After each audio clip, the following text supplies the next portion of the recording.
Hello everyone, मैं CSIT YouTube channel से आपको आज HTML के नेक्स्ट लेसन को पढ़ाऊंगी। हमने इसके प्रीवियस लेसन में हेडिंग पढ़ रखा था और पैराग्राफ। अब पैराग्राफ के कुछ सेक्शन को देखते हुए आगे के प्रोग्राम्स को कंटिन्यू करेंगे। तो हम लोग पैराग्राफ जो यूज़ करते हैं, हमने लास्ट वीडियो में बताया था कि पैराग्राफ के एट्रीब्यूट्स में हम लोग एलाइन को यूज़ करते हैं। पैराग्राफ आखिर यूज़ क्यों करते हैं? क्योंकि पैराग्राफ में हम किसी भी कंटेंट या किसी भी वेबसाइट या वेब पेज में जो कंटेंट रखते हैं वो नॉर्मल फॉन्ट में जो रहता है उसे हम लोग पैराग्राफ में देते हैं। पर जैसा कि नाम से ही समझ में आ रहा है, इसमें पैराग्राफ को लिखने की फैसिलिटी मिलती होगी। इसका एक एट्रीब्यूट्स होता है अलाइन, और इसके 4 वैल्यू होते हैं: लेफ़्ट, राइट, सेंटर, जस्टिफाई। ठीक है, तो लेफ़्ट तो बाय डिफ़ॉल्ट होता है, सेंटर और राइट और जस्टिफाई आप लगा के देख सकते हैं। तो हमने सेंटर राइट देख चुका था और लेफ़्ट तो बाय डिफ़ॉल्ट होता है, जस्टिफाई देखना बाकी था। तो चलिए नेक्स्ट हम लोग अपने नोटपैड पे चलते हैं और वहाँ से देखते हैं कि कैसे जस्टिफाई काम करता है।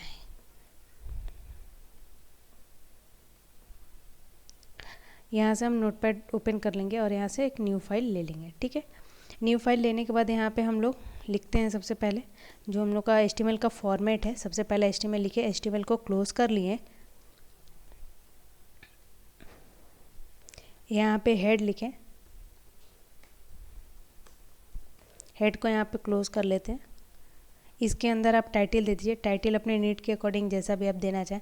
आप चाहें तो HTML के पूरे प्रोग्राम को एक ही लाइन में भी लिख सकते हैं। ये किसी को डाउट नहीं होना चाहिए कि HTML जो होता है अलग अलग लाइन में ही लिखेंगे। एक ही लाइन में भी लिख सकते हैं, आप जैसा चाहें वैसा लिख सकते हैं।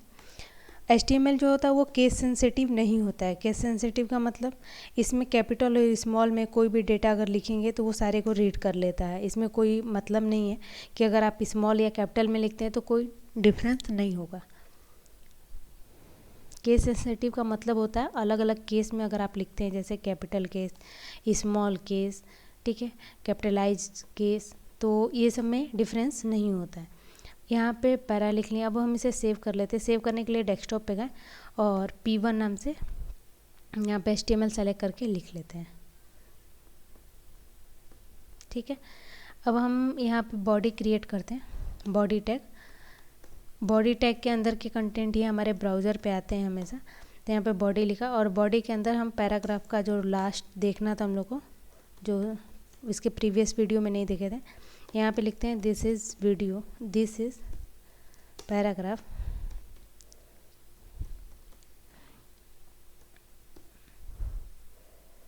अब हम लोग यहाँ पे क्या करते हैं, क्योंकि जस्टिफाई तभी आपको समझ आएगा जब आप कंटेंट बहुत ज़्यादा लिखे रहोगे। 1-2 लाइन का एटलीस्ट कंटेंट होना चाहिए, तभी आप समझ सकते हो कि जस्टिफाई आखिर काम क्या कर रहा है। तो यहाँ सेव किया। सेव करने के बाद आप चाहो तो यहीं से रन करा लो। हम लोग अगर क्रोम पे यहाँ से रन कराते हैं, जब यहाँ पे रन कराया हमने तो एक चीज़ आप ध्यान दीजिए, इस लेफ़्ट साइड से तो अलाइनमेंट एकदम इक्वल है, लेकिन राइट से देखिए यहाँ पे अलाइनमेंट पहले वाले लाइन में थोड़ा ज़्यादा है, इसमें कम है।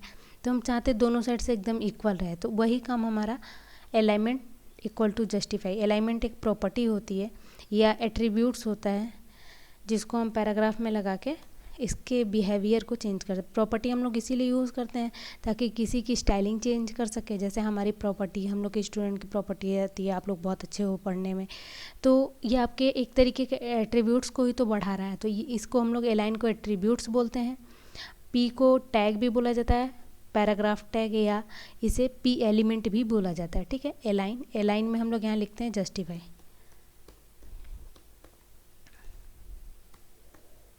ओके, अब हम लोग वापस से जाते हैं ब्राउज़र पे और रिफ्रेश कर देते हैं। अब आप एक बार ध्यान से देखिए, इधर भी अलाइनमेंट एकदम सही है और इधर भी। ठीक है, लेफ़्ट और राइट में दोनों साइड अलाइनमेंट एकदम इक्वल है। तो अलाइनमेंट बोथ साइड से अगर हमें एकदम अलाइनमेंट एक ही तरह का चाहिए, मतलब उसमें कोई भी स्पेस ना हो, तो उस तरीके के लिए हम लोग यूज़ करते हैं जस्टिफाई। अब उसके अलावा हम लोग नेक्स्ट जो प्रोग्राम पढ़ेंगे ये हमारा होता है प्री टैग। प्री टैग का काम क्या होता है, इसको प्रिजर्व टैग बोलते हैं। इसे रिप्रेजेंट करते हैं प्री से। ठीक है, और टाइटल भी चेंज कर दिया हमने। प्री टैग, प्री टैग में एक्स्ट्रा खास बात क्या है या ये यूज़ क्यों होता है। अगर आप चाहते हो कि हम नोटपैड पे जैसे लिखें एज इट इज़ आपके ब्राउज़र पे भी शो हो, अगर आप 10 स्पेस लिए हो तो 10 स्पेस हो, या लाइन चेंज की हो तो लाइन चेंज हो, तो उसके लिए हम लोग प्री टैग का यूज़ करते हैं। तो हम लोग यहाँ पे लिखते हैं दिस इज़, इसका पूरा नाम प्रिजर्व होता है, ठीक है। This is preserve tag, pre tag, ठीक है। अब हम चाहते हैं कि ये जो लिखा है टैग जो है थोड़ा स्पेस पे रहे, ठीक है, कंट्रोल एस। अब वापस से हम इसे रन कराते हैं, देखिए हो गया, यहाँ पे एज इट इज़ है। और इसकी स्टाइलिंग भी थोड़ा देखिए नॉर्मल फॉन्ट फैमिली से थोड़ा चेंज होता है, ठीक है। अब नेक्स्ट वापस आते हैं और हम लोग थोड़ा इसमें चेंज करते हैं। अब हम चाहते हैं कि इसके बाद जो कंटेंट लिखें वो उसके नेक्स्ट लाइन में 2-3 लाइन छोड़ के दिखे या 2-3 लाइन बाद दिखे, तो हम यहाँ पे वापस से पेस्ट करते हैं और कुछ और भी कंटेंट लिख सकते हैं आप चाहो जैसा भी।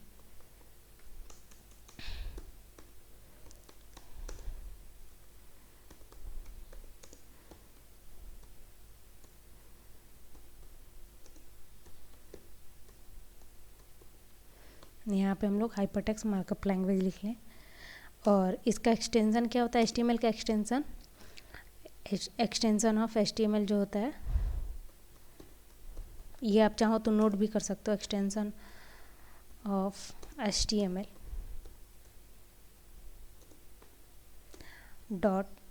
.html, ठीक है। एक्सटेंशन मतलब जब हम फाइल सेव करते हैं तो ये फाइल जो होती है सेव किस में होती है, किस टाइप में सेव होती है, ये बताता है एक्सटेंशन।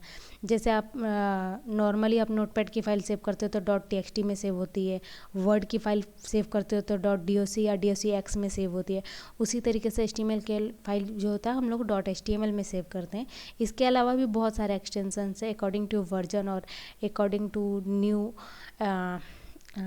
डिस्कवरी जो होती रहती है इसमें, मतलब अलग अलग चीज़ें जो ढूंढी जाती है उसके अकॉर्डिंग भी इसके अलग अलग वर्जन्स हैं, एक्सटेंशंस हैं। तो उसके अकॉर्डिंग भी इसके अलग अलग वर्जन एक्सटेंशन रखे गए हैं, तो वो भी मैं आगे आपको चल के बताऊंगा। लेकिन अभी आप बेसिक सीख रहे हो तो .html आप ध्यान रखोगे, ठीक है। अब हम इसे वापस से रन कराते हैं।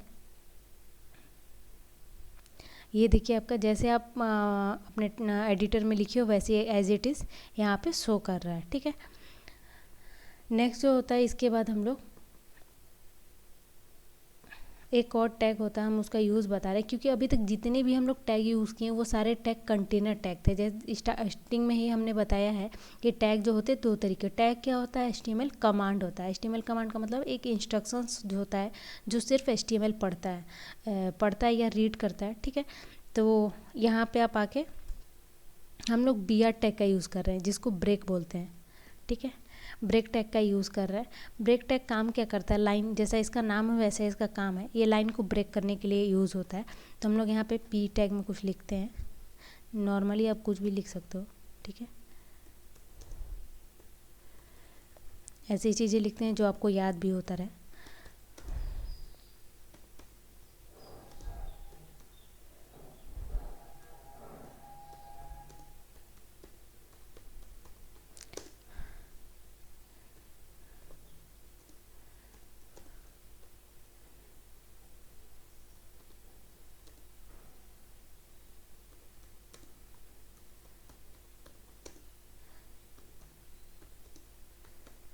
ठीक है, HTML जो होता है इसे हाइपरटेक्स्ट मार्कअप लैंग्वेज होता है और इसका यूज़ किस लिए करते हैं, वेब पेज क्रिएट करने के लिए, ठीक है। यहाँ पे पैराग्राफ ऐसे क्लोज कर दिया। अब हम चाहते हैं, अभी हम पहले रन करके आपको दिखा दें। यहाँ पे गए, ये आपका लिख के आ गया पैराग्राफ टैग में नॉर्मली। अब हम चाहते हैं कि जो ये हम लोग लिखे हैं it is use to create web page, ये नेक्स्ट लाइन में शो हो, ठीक है। तो हम लोग यहाँ पे क्या करेंगे, इसी लाइन में जाके वहीं पे BR लगा देंगे, ठीक है। BR लगाएंगे तो यहाँ से ये देखिए नेक्स्ट लाइन में आ गया। अब आपके दिमाग में क्वेश्चन आ रहा है क्या इसको नेक्स्ट लाइन में यहाँ कर देंगे तो क्या नेक्स्ट लाइन में नहीं आ जाएगा। कंट्रोल X करते हैं, हटा देते हैं BR को और यहाँ नेक्स्ट लाइन में कर देते हैं। ये भी क्वेश्चन हो सकता है कि नेक्स्ट लाइन में क्या कर देंगे तो वहाँ नेक्स्ट लाइन में नहीं आ जाएगा, तो ऐसा नहीं है, नेक्स्ट लाइन में नहीं आएगा, ठीक है। आप देखिए एक ही लाइन में आ रहा है नेक्स्ट लाइन करने के बावजूद भी, तो आप BR टैग लगाएं। BR क्या करता है, लाइन को ब्रेक करने का काम करता है, ठीक है। अब हम चाहते हैं, अब एक क्वेश्चन आपसे यहाँ पुटअप हो सकता है कि ये भी तो हम कर सकते हैं कि अलग अलग पैराग्राफ में दोनों लाइन को लिख दें, जैसे कि अब हम नीचे बताते हैं, ठीक है। पी और पहला लाइन हम लोग ये लिखते हैं और यहाँ पे पी टैग को क्लोज कर देते हैं। नेक्स्ट और एक लाइन लिखते हैं पी टैग के अंदर और यहाँ पे यहाँ से इसको कॉपी किया। ठीक है, अब देखिए दोनों में डिफरेंस क्या है। जहाँ पे चलिए आप देख लीजिए पहले, फिर मैं इसको समझा देती हूँ। ठीक है, अब कुछ अंतर दिखाई दिया। जिस लाइन में हम लोग जिस पैराग्राफ में बी आर लगाए हैं उसमें स्पेस नहीं लिया, मतलब ये सिर्फ लाइन को ब्रेक किया। लाइन को मतलब जो कंटिन्यूअस लाइन यहाँ तक आती उसको सिर्फ ब्रेक करके नेक्स्ट लाइन में लिख दिया। और नेक्स्ट वाले लाइन में हमने 2 पैराग्राफ लिखे हैं। यहाँ पे ध्यान से देखिए, एक पैराग्राफ ये हो गया, एक पैराग्राफ ये हो गया। तो इसमें क्या हुआ है कि जो आप पैराग्राफ चेंज किए हो तो ये पूरा एक पैरा का मतलब अपना एक पैरा का स्पेस पूरा लिया है। तो बी आर और पैराग्राफ में यही डिफरेंस होता है कि बी आर जो होता है वो